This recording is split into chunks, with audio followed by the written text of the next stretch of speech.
देखिए इस चैप्टर में कुछ आपके क्वेश्चन और छूटे थे। देख लेते हैं यहाँ पे कि संलग्न चित्र में बिंदुओं ए व बी के बीच तुल्य धारिता बताना आपको है। तो यहाँ ए और आपका बी दिया गया है, इनके बीच 1 म्यूएफ, 2 म्यूएफ तथा 3 म्यूएफ आपका संधारित्र जोड़ा गया है। इनके बीच पूछ रहे हैं हमसे तुल्य धारिता कितनी होगी। तो फिगर में आप देख रहे हैं तो यहाँ से तार आपका जोड़ा गया है भी 1 म्यूएफ और 2 म्यूएफ। यह है दोनों, पहले देखेंगे किस क्रम में है, तो एक दूसरे के एक ही तार से जुड़े हुए हैं। यहाँ से आपका और इसी तार से ये भी जुड़ा हुआ है, तो कौन सा क्रम कहलाएगा? समांतर क्रम कहलाएगा। यानी आप कह सकते हैं कि 1 म्यूएफ तथा 2 म्यूएफ है ना, किस क्रम में है ये भाई? तो समांतर क्रम में है, ठीक है। तो ये क्या हो जाएगा इसकी तुल्य धारिता?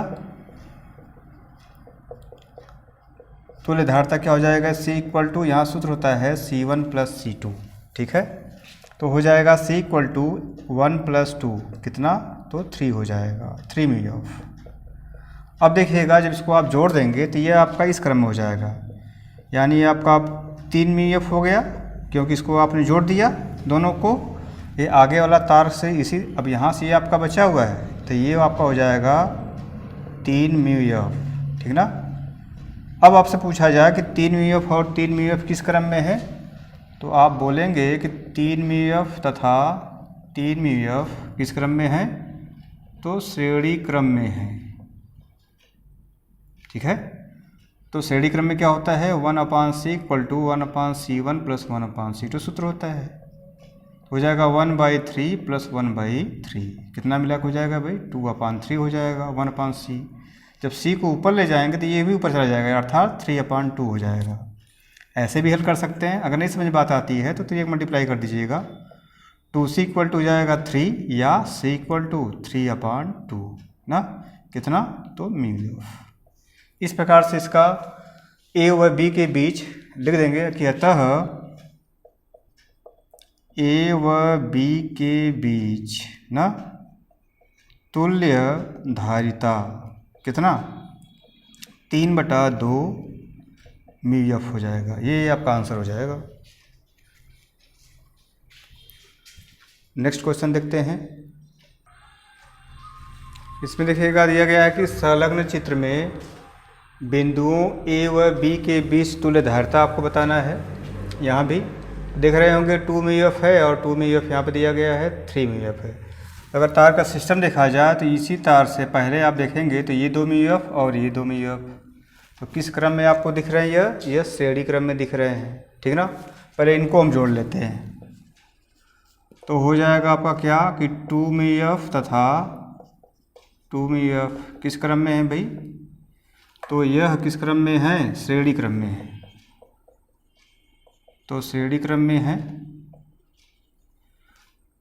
तो इनका तुल्य धारिता क्या हो जाएगा? इनका तुल्य धारिता तो 1/c equal to 1/c1 plus 1/c2 हो जाएगा। तो 1/c equal to 1/c 1/2 plus 1/2 ना, कितना हो जाएगा? 1 1 2/2, 2 से 2 कट भी जाएगा, कितना हो जाएगा? 1/c इक्वल टू 1/1 अर्थात c इक्वल टू 1 म्यूएफ हो जाएगा। जब इसको आप जोड़ लेंगे तो ये आपका जो है इनका क्रम अब ऐसे बन जाएगा, यानी ये ऐसे हो जाएगा। अब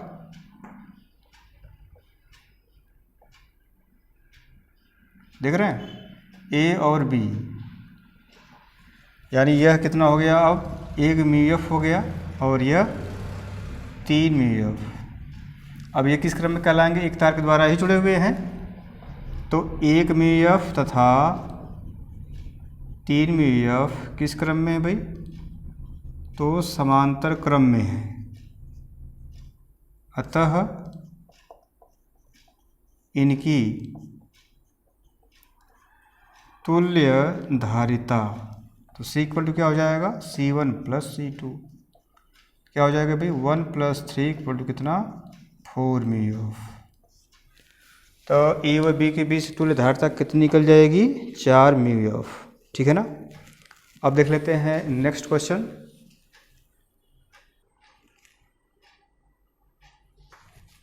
देख लेते हैं। यहाँ दिया गया है कि संलग्न चित्र में बिंदुओं P व Q के बीच तुल्य धारिता बताना है। मान दिया गया है आपका धारिता का, सभी धारिताएं आपकी दिया गया है 1 μF की हैं, ठीक ना, 1 μF, ये भी 1 μF ही है। अगर फिगर में देखा जाए तो एक तार के माध्यम से P और Q के बीच निकालना है, तो यहाँ P के बीच 1 μF, 1 μF और 1 μF ना, एक तार के माध्यम से ही जुड़ा हुआ है। इनको यदि यहाँ से हम खोल दें तो ये आपका इस क्रम में हो जाएगा भाई, फिगर के अकॉर्डिंग। यहाँ तार तक है एक तार, यहाँ से लेके यहाँ तक, तो यही इस क्रम में हो जाएगा 1 1। तो दिखने में आपको कौन से दिख रहा है, किस क्रम में है, आप देखकर भी बता सकते हैं कि यह क्या है, श्रेणी क्रम में है। जब ये श्रेणी क्रम में है, श्रेणी क्रम में तुल्य धारिता, ठीक है, तो C यानी 1/C इक्वल टू क्या होता है, 1/C1 plus 1/C2 plus 1/C3। क्या हो जाएगा, 1/1 1/1 प्लस 1/1 कितना हो जाएगा भाई, 3/1, अर्थात C का मान कितना, 3 हो जाएगा। अब देखिएगा जब इसको आप जोड़ लेंगे तो कितना हो जाएगा ये आपका, यानी तब एक ही हो जाएगा, ऐसे हो जाएगा आपका, और इन्हीं के माध्यम से ये जुड़े हुए हैं ना। यहाँ से आपका हो जाएगा P तथा Q, ये हो गया 3, ये हो गया 1। अब आपसे कहा क्या जाए कि ये एक ही तार से जुड़ा हुआ है, इसी तार से इधर भी गया है, इसी तार से ये भी जुड़ा हुआ है ना। तो 3 और 1 आपसे पूछा जाए कि यह किस क्रम में है, तो क्या बताएंगे, एक जब तार के माध्यम से जुड़े होते हैं तो हम क्या कहते हैं इनको,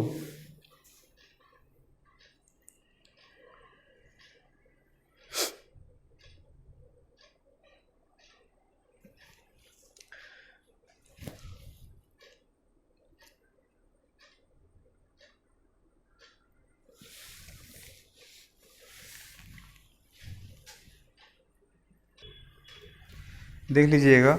यहाँ हम लोग जैसे जोड़े हैं 1/C इक्वल टू इतना हिस्सा है आपका, तो यहाँ पे जब आप C केवल C लिखेंगे तो C आपका ऊपर जाएगा, यानी 1/C इक्वल टू कितना हो गया, 3/1, ठीक है। तो यहाँ देख लीजिएगा, तो C 3C इक्वल टू 1 हो जाएगा, तो C इक्वल टू 1/3, ठीक है ना। अब यहाँ फिगर देख लेते हैं। जब हमने बता रहे थे आपको कि जब इस क्रम में हम लोग जोड़ते हैं 3 और 1, तो यह किस क्रम में हो जाएगा आपका, तो यह आपका हो जाएगा किस क्रम में, समांतर क्रम में हो जाएगा। तो यहाँ पे अब 3, ये आपका 1/3 है, कहेंगे क्या कि 1/3 μF तथा 1 μF किस क्रम में है, समांतर क्रम में है। तो समांतर क्रम में तुल्य धारिता कितना होता है भाई, समांतर क्रम में तुल्य धारिता, ठीक ना। C equal to C1 plus C2 बोलते होंगे आप। C1 का मान 1/3 प्लस 1 जोड़ सकते हैं, 3 एलसीएम हो जाएगा, 1 3 हो जाएगा, 3 और 1 कितना, 4/3, इतना आपका μF हो जाएगा। यानी C का मान कितना निकल गया, 4/3 μF, है ना।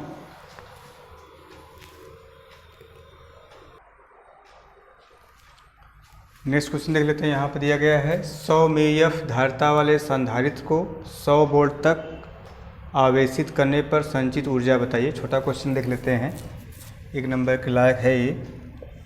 तो 100 μF धारिता है आपका, दिया क्या गया, धारिता दिया गया है C बराबर 100 μF।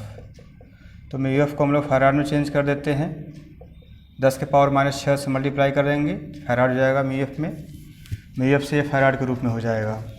100 वोल्ट दिया गया है, V का मान कितना दिया गया है भाई, 100 वोल्ट ना। क्या पूछ रहे हैं हमसे, आवेशित करने पर संचित ऊर्जा बताइए। तो हो जाएगा आपका संचित ऊर्जा, आवेशित करने पे संचित ऊर्जा U बराबर हाफ CV² ना। तो हो जाएगा C का मान कितना आपके पास है, तो यहाँ हमने लिखा हुआ है 100 गुणे 10 के पावर कितना -6। V का मान हमारे पास कितना है भाई, तो 100 वोल्ट, स्क्वायर है तो 2 बार लिखेंगे इसे आप। हो कितना जाएगा देखिएगा, 10 1/2 लिखते हैं। देखिएगा ये 100 है, 100 है, 100, कितना शून्य हो गया, 1 2 3 4 5 6, तो 6 हो जाएगा यहाँ पे 10 के पावर -6। अब ये देखिएगा 1 में 2 का भाग देंगे तो कितना आ जाएगा, 2 5 10, इतना, ये आपका जुड़ जाएगा, हो जाएगा 0.50 गुणे 10 के पावर 0, कितना हो जाएगा 0.5, इसका मान 1 हो जाता है भाई, तो हो जाएगा 0.5, मात्रक जूल कह देंगे, यानी 0.5 जूल हो जाएगा इसका, या कह सकते हैं कि 0.5, ठीक ना। तो इस प्रकार से इनका हम क्वेश्चन को निकाल सकते हैं। 100 में एक धारिता वाले संधारित्र को 100 वोल्ट तक ऐसा संचित किया गया, इस प्रकार से इसको क्वेश्चन को कर सकते हैं।